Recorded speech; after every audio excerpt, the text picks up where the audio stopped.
오늘은 추수감사주일입니다. 추수 때마다 하나님께서 하나님의 백성들에게 주시는 마음은 두 마음입니다. 하나는 하나님께서 베풀어 주신 은혜를 기억하고 하나님께 감사하라는 것이고, 또 다른 하나는 추수 때마다 가난한 이웃을 기억하고 추수를 밭에나 논에서 다 하지 말고 포도원에서 다 하지 말고 모퉁이의 것들은 남겨두어서 가난한 사람들이 와서 그냥 걷어갈 수 있도록 배려해 주라는 것입니다. 우리는 이러한 주님의 말씀에 따라서 하나님께는 풍성하게 그 은혜를 기억하고 감사하고, 동시에 가난한 이웃을 위해서 농가 밭에 모퉁이의 것을 추수하지 않고 남겨두는 그런 심정을 가지고 과일과 기타의 것들을 가난한 이웃과 함께 나누는 추수감사절을 지킵니다. 이렇게 여러분께서 이 일을 위해서 많은 분들이 함께 개별적으로 또 가정 공동체별로 협력해 주셔서 감사합니다. 어느 때보다도 하나님이 기뻐하시는 추수감사주일로 하나님께 뜻있게 드려지게 되는 것을 감사합니다.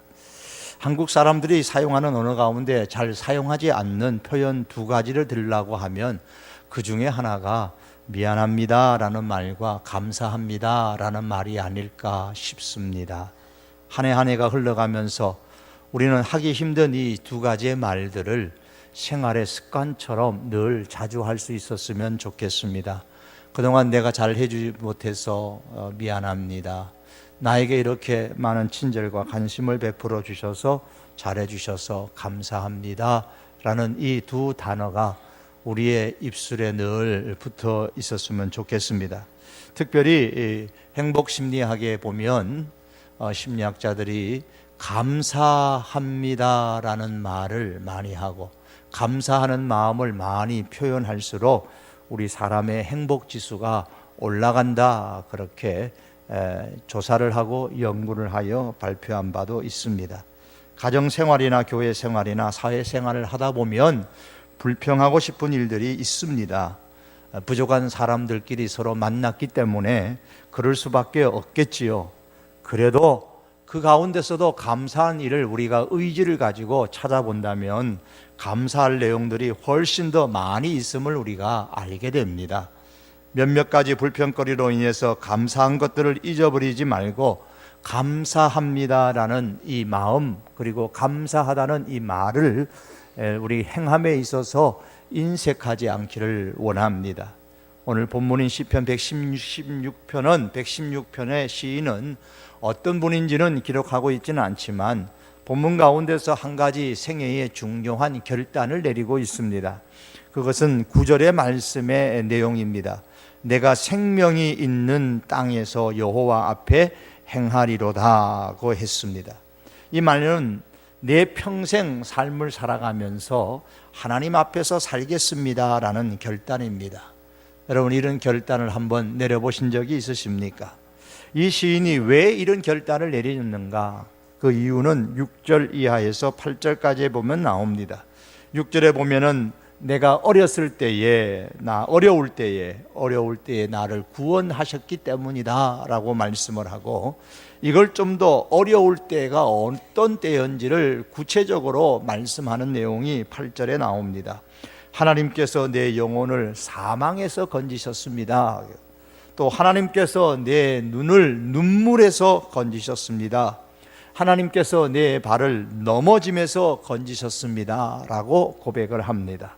그러면서 9절에서 그러기 때문에 내가 내 평생 살면서 이 땅에 살면서 하나님 앞에서 행하겠습니다, 하나님 앞에서 살겠습니다, 그렇게 결단하고 있는 것입니다. 여러분, 우리가 죄사함 받고 구원을 얻었다는 사실만 믿기만 한다면 이것은 복음의 한 면만 아는 것입니다. 복음의 또 다른 면은 이렇게 하나님의 은혜를 받았기 때문에 이제부터는 하나님 앞에서 삶을 살겠다는 결단을 하고 실천을 하는 것입니다. 이것이 복음의 양면성입니다. 그러면 오늘 시인은 평생 하나님 앞에서 산다는 것이 어떻게 사는 것인가를 우리에게 보여줍니다. 오늘 본문을 통해 볼 때에 세 가지의 내용을 우리는 알 수가 있는데, 그 하나는 마음으로 하나님을 사랑하는 겁니다. 1절에 보면 내가 그를 하나님을 사랑합니다. 그렇게 시작을 합니다. 그리고 또 하나는 기도하면서 사는 것입니다. 2절에서 내가 평생에 기도하리로다 그렇게 말씀합니다. 기도는 하나님을 의식하는 행동입니다. 그러므로 기도한다는 것은 내가 하나님 앞에서 행하는 모습 중에 하나인 것입니다. 사람이 어려운 일을 당하게 되면 누군가가 생각이 납니다. 어려움을 겪을 때에 만약에 내 가정 공동체에 그 누군가가 생각이 난다면, 가장이 생각난다면, 우리 교회에 그 누군가가 먼저 생각이 난다면 참 행복한 가정 공동체일 겁니다. 시인은 3절과 4절에서 이르기를 사망의 줄이 나를 두르고 스월, 즉 무덤 혹은 죽음의 고통이 내게 미칠 때에, 내가 환난과 슬픔을 만났을 때에 하나님의 이름을 기억하고 그 하나님께 기도하였다라고 말씀합니다. 제가 어젯밤에 카스에 올린 내용 가운데 보면 이런 내용이 있습니다. 지금 전국이 혼란스럽습니다.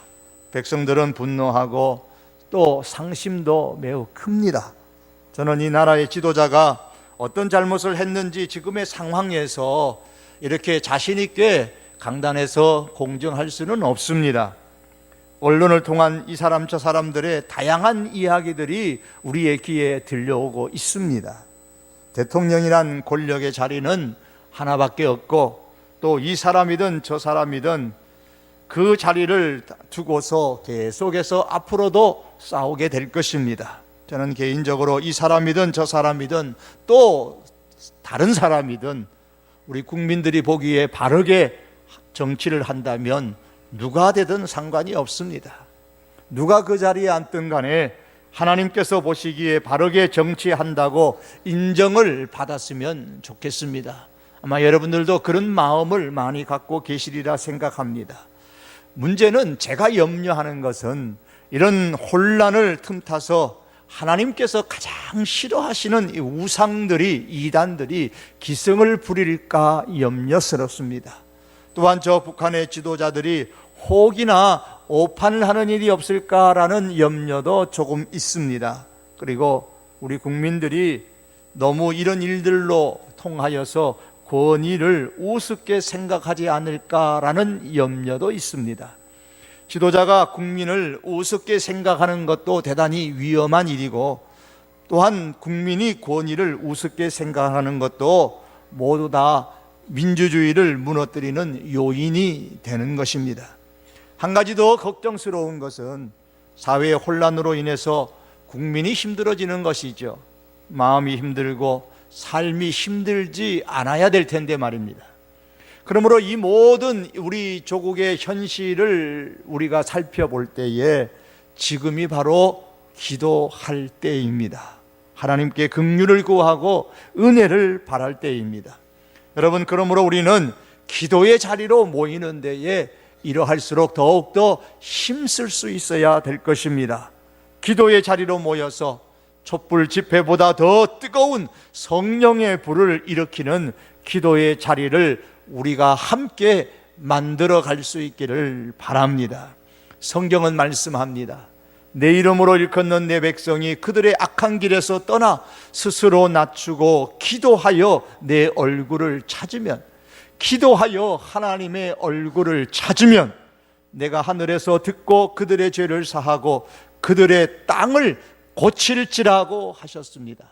이 조국의 땅, 이 조국의 사회 고쳐주실 분은 하나님밖에 없음을 우리가 믿습니다. 그리고 이것을 우리가 믿는다면 우리는 기도의 자리로 나가지 않을 수가 없습니다. 기도하는 사람이 바로 하나님 앞에서 사는 사람입니다. 세 번째로, 평생 하나님 앞에서 산다는 것은 받은 은혜를 감사함으로 보답하며 사는 것입니다. 오늘 본문 12절의 말씀입니다. 내가 내게 주신 모든 은혜를 내가 여호와께 무엇으로 보답할까라고 시인은 말합니다.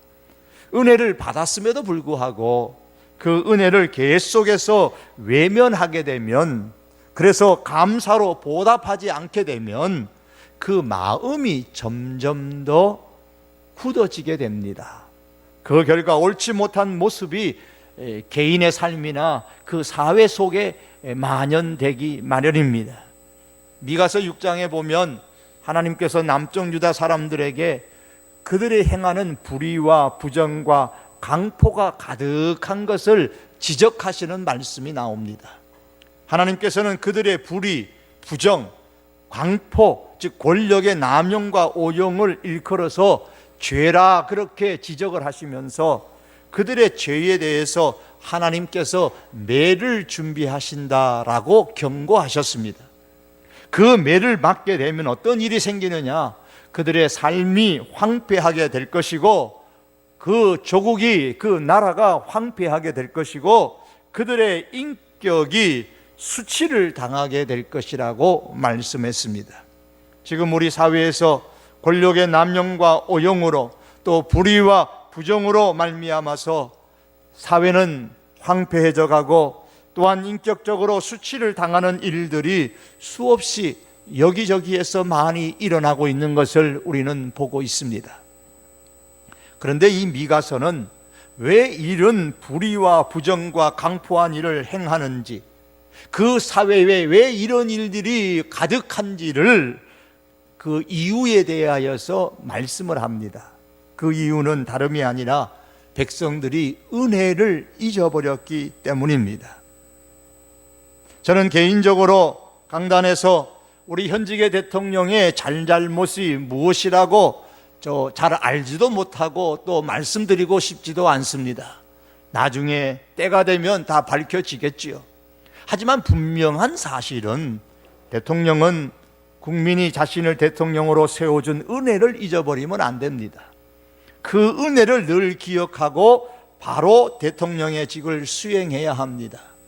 국회의원은 역시 자기 지역 주민들이 자기를 국회의원으로 세워준 그 은혜를 잊어버리면 안 됩니다. 은혜를 기억하고 청탁을 받으라는 것이 아니라 그 은혜를 기억하고 바로 제대로 국회의원의 직을 수행해야만 합니다.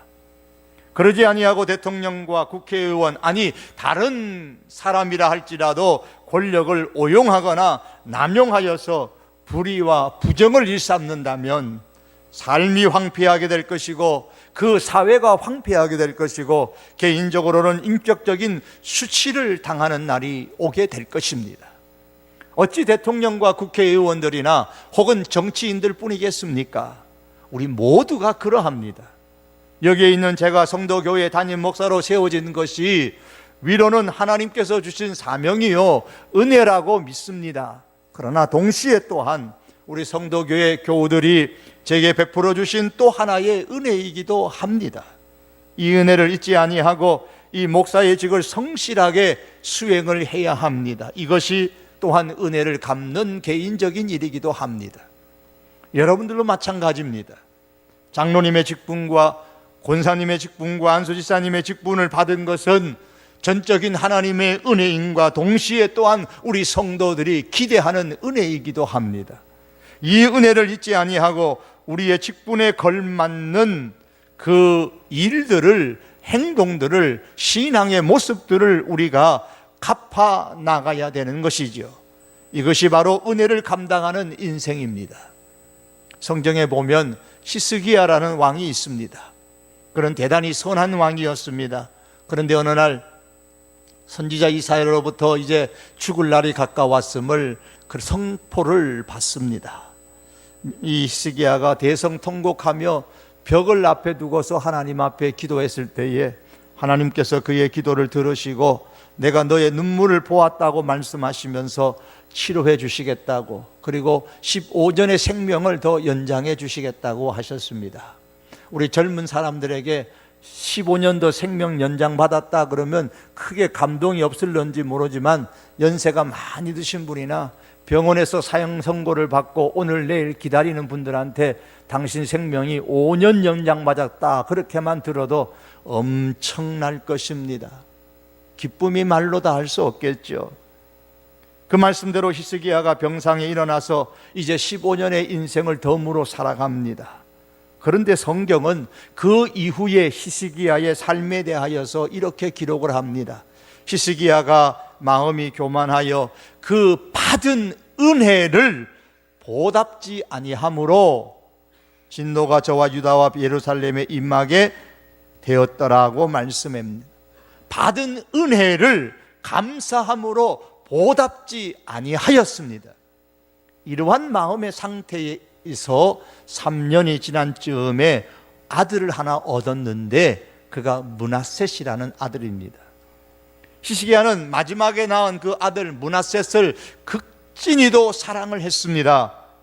노년에 얻은 아들, 생명을 덤으로 했을 때에 얻은 아들이니까 얼마나 귀엽겠습니까?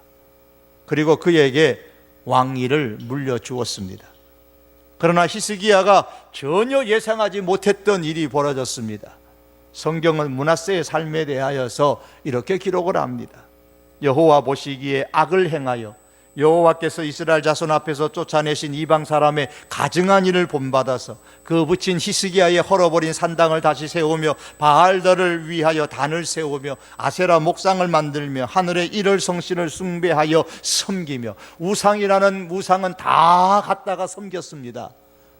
그리고 백성들에게도 유다와 예루살렘 거민이 브나셋의 꾀임을 받고 악을 행한 것이 백성들에게도 악을 행하도록 그들을 이끌어 갔습니다. 정치를 했습니다.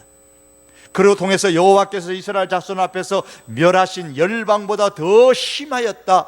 우상을 섬기는 그 일이 저 북쪽 이스라엘이 멸망했던 그 우상을 섬길 때보다 더 심했다고 말씀합니다. 므낫셋이 죽은 이후에 56년 만에 유다 나라가 멸망을 당했는데 바벨론의 나라를 빼앗기고 유다 백성이 조국이 비참한 노예 생활이 시작되는데 거기에는 므낫셋을 비롯한 그 이후에 여러 왕들의 책임이 있지만 히스기야의 책임 또한 면할 수가 없는 것입니다. 은혜 받기를 소망하며 하나님의 은혜를 받았으니 그 은혜를 감사함으로 보답하지 아니하는 것이 얼마나 그의 인생에 두려운 일인가를 히스기야의 노년의 인생이 우리들에게 생생하게 증거해주고 있습니다. 사랑하는 성도 여러분, 살아가면서 하나님은 수시로 우리들에게 축복의 기회를 주시는데 그 축복의 기회 중에서 가장 소중한 기회는 바로 은혜를 갚을 수 있는, 감사할 수 있는 기회입니다. 하나님께서 우리들에게 추수 감사절을 주시면서 이것을 지키라고 하신 것은 바로 이러한 기회들 중에 하나를 얻은 것입니다. 하나님의 주신 은혜 갚을 기회를 놓치지 않기를 원합니다. 은혜를 은혜로 알고 감사로 보답하는 것이 바로 하나님 앞에서 살아가는 우리 성도들, 하나님의 사람들의 모습입니다. 오늘 시인은 하나님 앞에서 행하는 삶을 살겠다고 결단을 하고서 하나님께서 감사의 기회를 주셨을 때에 그럼 내게 주신 모든 은혜를 여호와께 무엇으로 보답할까? 그렇게 고백을 합니다.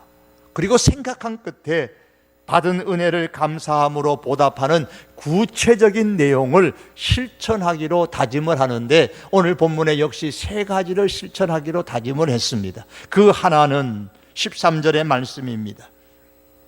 구원의 잔을 들겠다 그랬습니다. 이것은 마치 오늘 우리가 성찬을 하면서 포도즙에 잔을 높이 드는 것과 포도즙에 잔을 마시는 것과 같습니다. 다시 말하면 구원의 잔을 들겠다는 것은 신앙을 지키며 살겠다라는 그런 의미입니다.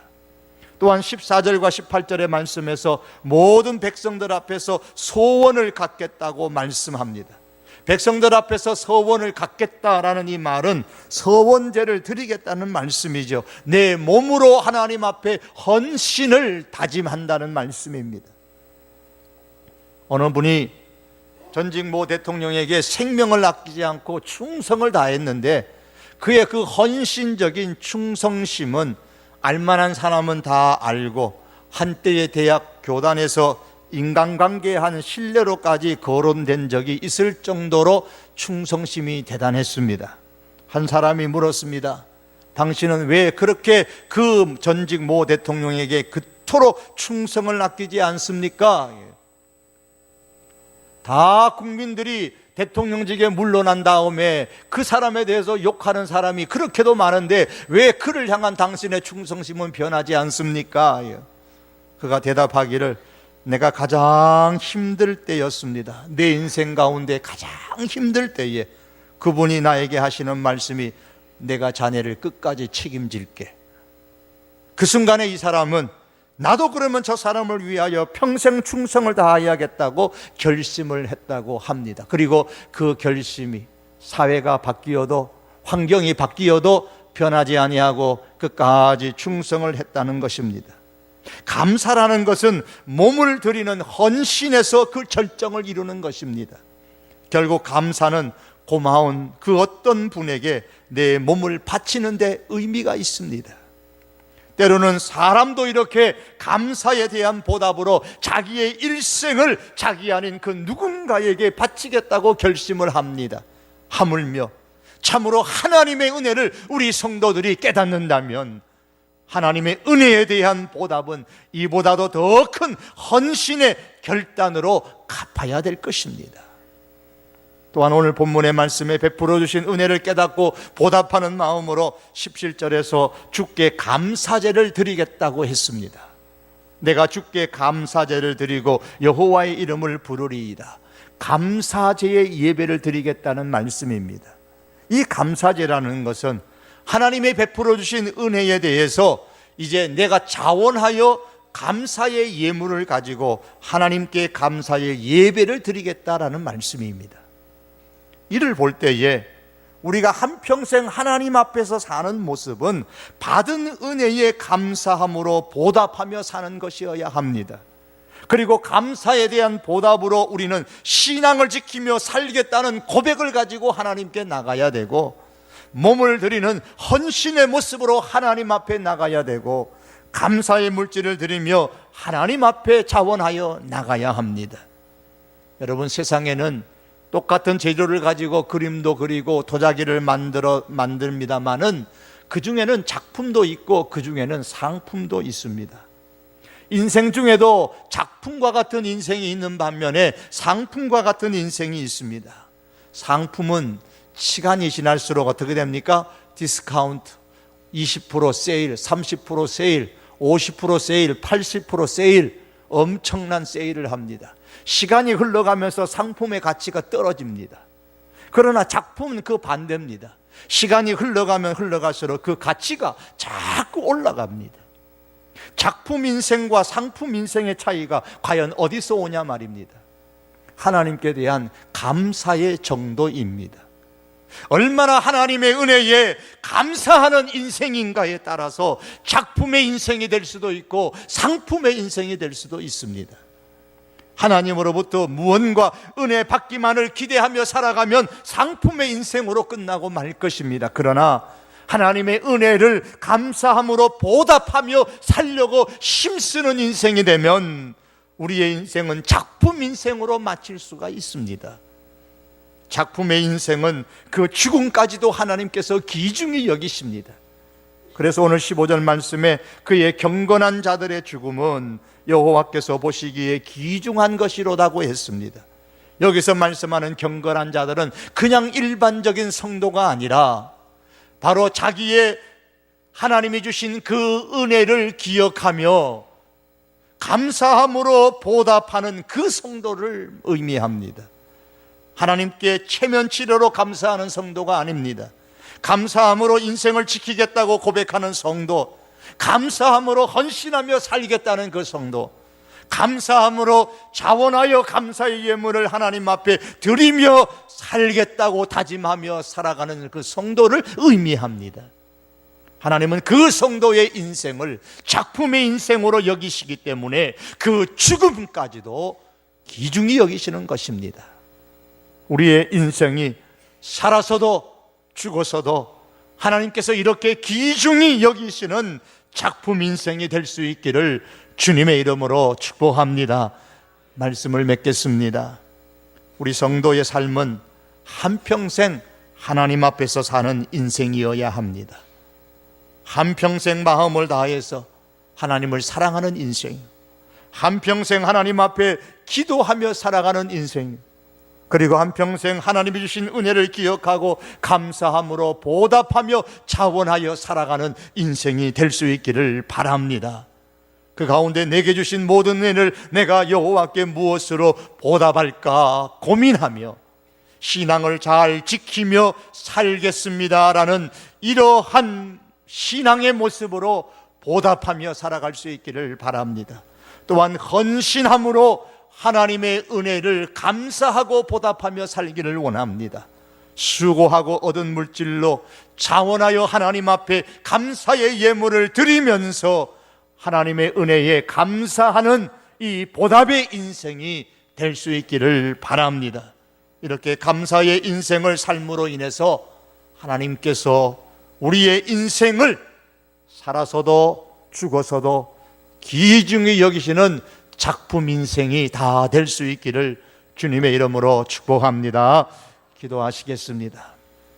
하나님 아버지, 세월이 지날수록 그 가치가 떨어지는 상품과 같은 인생이 아니라 세월이 지나갈수록 더욱더 존귀함을 받는 작품 인생과 같은 그런 인생이 되기를 주님 원합니다.